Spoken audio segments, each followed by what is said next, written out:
Red green online present. আমার মনে হয় সরকার ভালো কাজ করে সরকারকে প্রশংসা করে, কিন্তু খারাপ কাজ করতে এটা বলতে অসুবিধা হবে না, আমি তো কোনো অসুবিধা দেখি।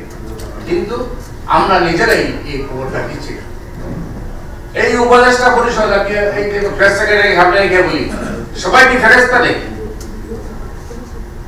খারাপ কাজ হচ্ছে না, কিন্তু একটা কাগজ দিয়ে লিখছে বলে আপনি লেখার চেষ্টা করেন, তাই পরের দিনই সাংবাদিকরা বলবে দেখছেন আপনাদের বিরুদ্ধে লিখছে, উপদেষ্টারা বলবে।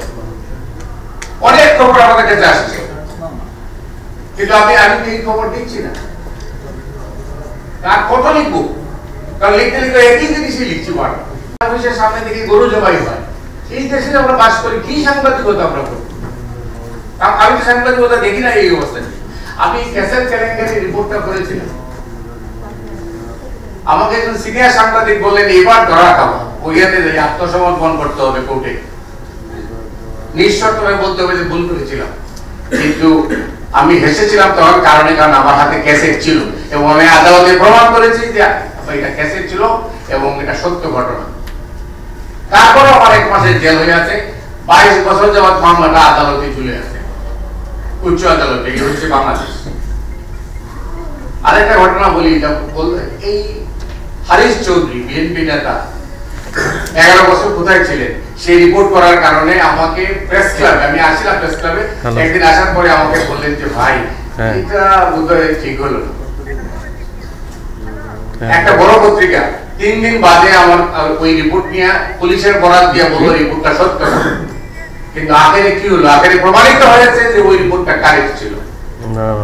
এবং উনি প্রফেসর মাহমুদুর রহমান, যিনি হারিস চৌধুরী আজকে দিনটা এবং এটা হারিস চৌধুরী প্রমাণিত হয়েছে। তাই নিজের কথা বললাম এই কারণে যে আসলে বাংলাদেশে আমরা নিজেদের দিকে তাকাই।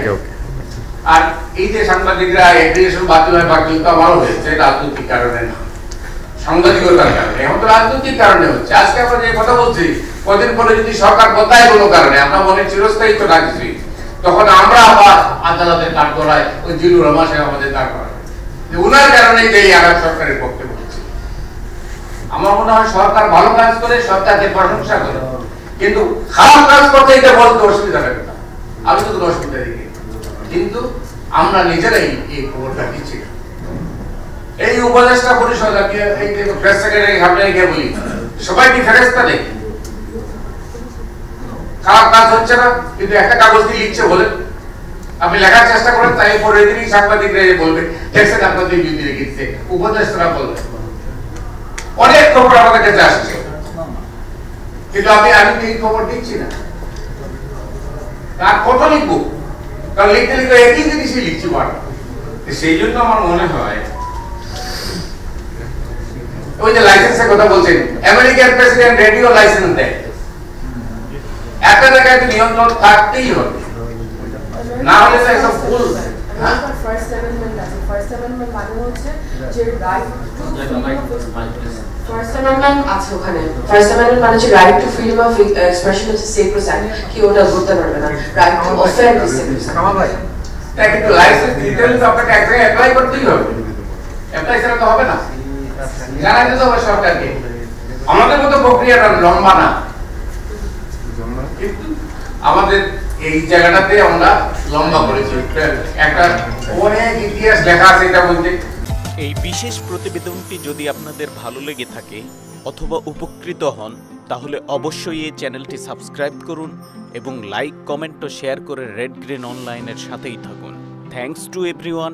Red green online.